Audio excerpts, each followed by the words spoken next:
So my name is Cali Ellis, and I'm a professor in the MPA Master of Public Administration program at the Evergreen State College in Olympia, Washington. And so Dan and I are going to talk about how I used automated feedback specifically with adult learners, and then another population of students that's specific to the state of Washington that's very important, which is people that are part of federally registered tribes that participate in our MPA program. I'm really excited to be here to talk about how I have used feedback fruits very effectively, and specifically the automated feedback option with these students. Thanks very much. And first off, I'm going to bring us all up to speed on what exactly we're talking about with automated feedback. So I'm going to jump in right into a screen share here. Hopefully that all works smoothly. So automated feedback is a new tool that Feedback Fruits has been developing to, as its titular namesake says, automate the feedback process. And why do we want to do this? Well, here in our graphic, we see a class of 3 by 3 of 9 people organized in a lovely grid. And as a teacher, or even as a peer, giving feedback to each of these people takes time. Well, with 9 people, let's say you have an hour to split between them, you can put a few minutes towards giving them feedback each. But as we scale this up to a class on a 6 by 6, so 36 grid here, as the class size expands, you have less and less time to give feedback, especially to give constructive, detailed, accurate feedback to these students. So this is the why of automated feedback, because what we're trying to do is improve the learning experience, of course. If only the teacher can give feedback, and as we just saw with the scaling of class sizes, that becomes more and more difficult. If only the teacher can give feedback, the student can benefit somewhat from that. But if peer feedback can also be introduced, then more reflection and more evaluation can take place. And with automated feedback, what we're doing is taking the necessity out of the hands somewhat of the peers and the teachers, so that more feedback can be generated. Students have more guidance and more direction on how to improve their work and how to improve their process. And what it also comes down to is that the teacher and the student and the automated feedback tool all give different sorts of feedback. So the teacher at the bottom of our funnel here can give expert feedback, great feedback on the content using their expertise, but at a kind of small volume because their resources need to be shared between these large cohorts. Peer feedback is somewhere in the middle. More feedback can be generated, but especially with younger students, peers don't necessarily trust or value that feedback as much. And with automated feedback, which we're now going to see with Dr. Cali Ellis, we can generate large amounts of feedback for everyone, but it's of a low level. Now, why am I telling you that we're generating a tool for low-level feedback? It's because low-level feedback is important. Low-level feedback on those lower order cognitive skills, grammar, structure, stylistics, semantics, making sure that your thesis is readable. That is the first step in many courses and use cases to being able to have a comprehensive feedback experience. And what we see here in this slide is that through integrating proper automated feedback and rapid feedback, students can quickly iterate and improve their work. And when that's happening through this automated process, that gives the teacher a reduced workload, as they can then spend their time focusing on the content that matters.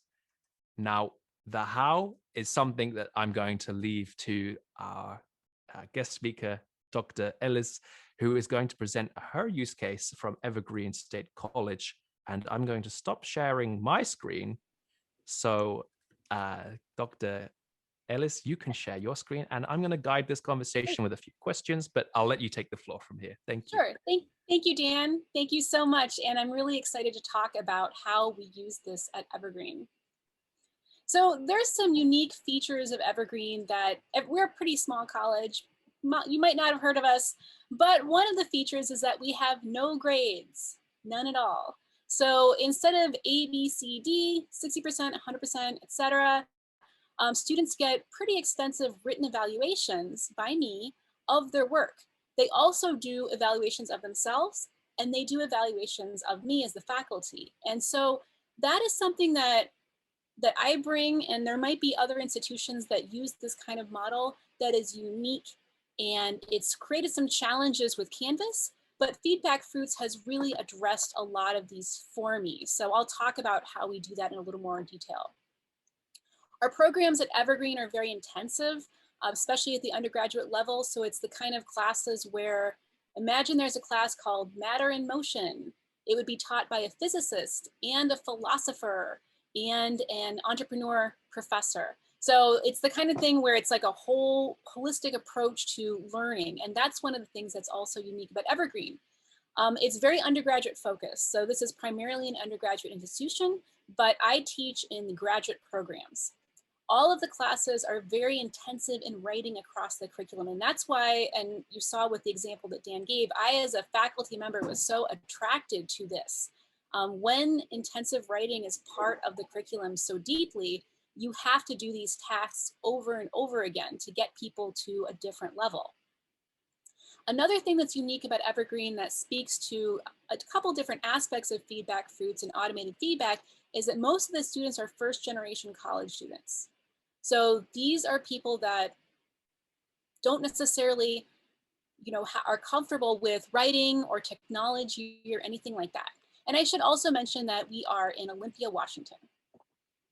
So as I said, I teach in the MPA program. This is the Master of Public Administration program. It's a post-baccalaureate adult program. So most of the students have been in the workforce for a while. The class is an evening and weekend program. And we've never, up until recently, had an online format. As you can see, this is all about, like a lot of Evergreen is, intensive personal interaction. And so the switch to online learning was a huge challenge for not just the faculty, but for the students as well. There's another important aspect of our program and Evergreen overall that speaks to some of the technology issues that have been inherent in the switch to online learning. So this is Washington, this is where I am. We are at Evergreen the only MPA Master of Public Administration program in tribal governance in the entire US. It's a 2-year program. Washington, as you can see, is home to 29 federally recognized Indian tribes. Why is this important? Look at the geography here. So here's Olympia, where I am. Some of these places, if you've ever been to Washington and been to where the Maka tribe lives in Mia Bay, that is extremely remote. Many of the students that we have at Evergreen at undergrad and in the graduate program live in places with very little access to, for example, high-speed broadband. So many of the tech tools that we had to adapt really quickly are things that were challenging for some of the students that are really important to the college. So as I mentioned, this is a writing intensive MPA program. The focus is on applied policy writing for these students that have stepped away from the workforce. Most of them are older, they have less familiarity with technology, and they often struggle with academic writing specifically. So the second year of the program is, is a year-long original research project. So even if, let's say, you've been working in a nonprofit for 10 to 15 years, really good at grant writing, the research project, which is a traditional research project, collecting original data through surveys and interviews or focus groups, can be a big challenge. And so this is where automated feedback is so helpful when it's integrated at the start of the program. So one of the things I wanted to walk through is how I integrated this with our LMS. And it looks like that's something that's already been covered a little bit, but this is really important to figure out. Evergreen is very small. We don't have instructional designers. I wish we did. So I individually, Dr. Ellis, figured all this out myself. So I found it to be very simple to do the LMS integration through installing through URL. I basically followed the directions and I talked to the awesome tech support team for feedback groups. I cannot emphasize enough how amazing they were in helping me through all the different little pieces. So if you are someone that is at a smaller institution and you are responsible for this yourself, it's pretty straightforward. So in our writing intensive program, I wanted to show you how I use this on one specific assignment. So this class wasn't huge. This class was 16 students. The topic of the class was following the legislative process through the state legislature, the Washington State Legislature. And so as students were following their bills, one of the things they had to do was write a policy memo, which is kind of standard for an MP program, to the state agency that would be affected by the bill. And so this is what the standard assignment looks like. I was able to pop this in right there and then go through the steps with feedback fruits. So this is an actual assignment for a class that is done. Here's where I used automated feedback. And here's where it was really, really helpful. In automated feedback, you can put in all the sections that you think are important. And there's many, many more than what's here.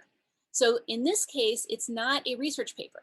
In a research paper, I would have other things which automated feedback does support about, for example, tables, organization of the paper, that kind of thing. In this case, I was concerned about making sure they had the required sections, and I'll talk about that in a second, but also that they were using language correctly, especially passive voice. That's often a problem that I want students to get past as they're going through these multiple writing assignments. Other things that I selected here were for sentence length, wording, reference style, of course. And then you can tell this is the overall percentage of after students went through just this aspect of the AI tool. So this is part of, I think it's called assignment review, the overall assignment tool, and I can just add this on as a module. And this comes pretty early in the process when the students are going through submitting their assignments, which is helpful. So here's an actual student, and Danielle said I could use this, so it's okay. This is what the student saw. So Danielle went through the automated feedback steps, and Danielle actually had a section that said executive summary. I don't know why the tool didn't catch it, but it said she was able to mark it as incorrect. One of the things that I think is really important about this tool is that I don't want students to feel that they are forced into it, basically. And the tool is really good about giving students the autonomy to say no if there is a mistake or if they disagree. At the same time, it gives them this feedback that is so quick. Even before I get a chance to see the paper, the students have already gotten this immediate feedback, and that's very helpful for them. This, of course, is what it looks like as part of the overall assignment review tool. And here's how it integrates into Canvas. Super easy. So again, without any instructional designers, who I wish we had, as an individual faculty, the fact that it integrates so seamlessly into Canvas is extremely helpful for me, and I was really glad about that. So overall feedback from the students. This is a quote from one of my students. I really liked it and the instant gratification of the AI comments. Overall, they were very satisfied with this tool. And it's something that as I look ahead to planning for the next year, I'm going to be including in all of the assignments at the beginning. They generally liked it, even though sometimes it didn't always work. So the tool says there, and everyone's pretty clear about it, there are some beta components to it. There are some things that are still being worked out.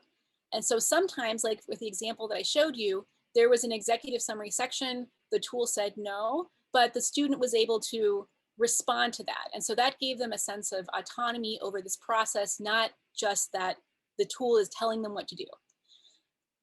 Again, keep in mind that this is in the context of a holistic learning environment that Evergreen promotes.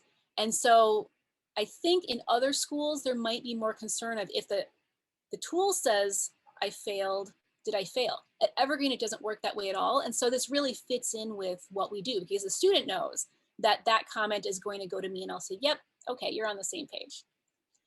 So the speed of the feedback, as I said, is really critical.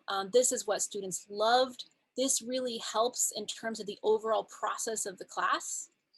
And there's room for future improvements. So far, again, with the awesome tech support team at Feedback Groups, and they did not pay me to say that, they have totally helped me as an individual faculty having to tackle this.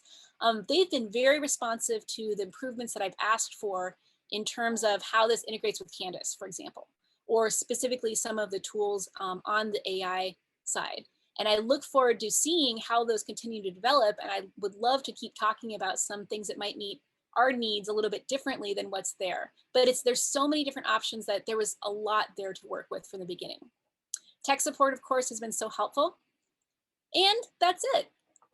So thank you so much for giving me the opportunity to talk about how I've used feedback fruits on my own with the Canvas LMS, with adult learners, and with people that are far flung, so where technology is kind of a challenge. This has been a really great opportunity for me to learn this.